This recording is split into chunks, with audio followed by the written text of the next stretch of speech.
Når man pakker skåle og vaser og fade, så er det samme måde, vi gør det på, som med tallerkenerne.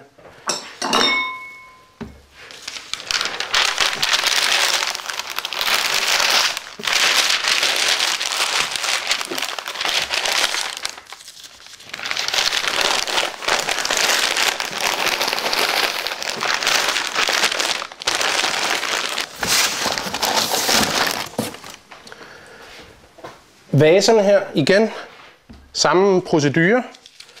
Godt med papir på de her måske lidt mere skrøbelige ting her.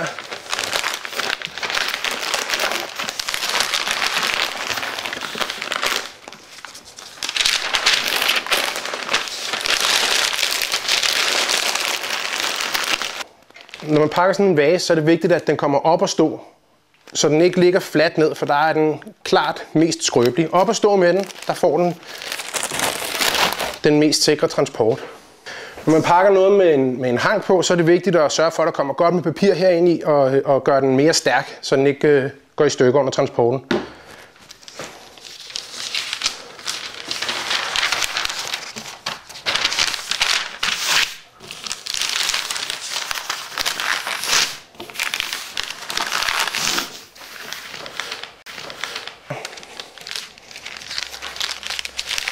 Ind i her, og så ruller jeg den der.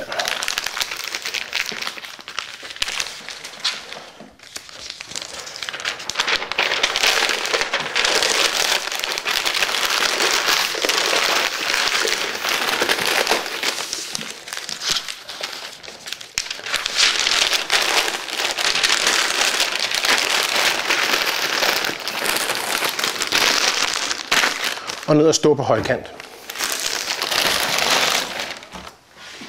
Når man pakker glas, og hvis der er plads til det nede i flyttekassen, så kan man godt sætte glasene oven på noget.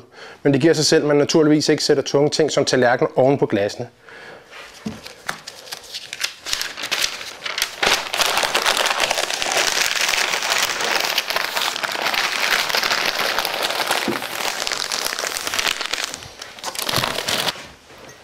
Det er vigtigt med glasset, når vi placerer det nede i flyttekassen, at det står fuldstændig som vi ville stille det på et bord. Det her, det har den stærkeste retning.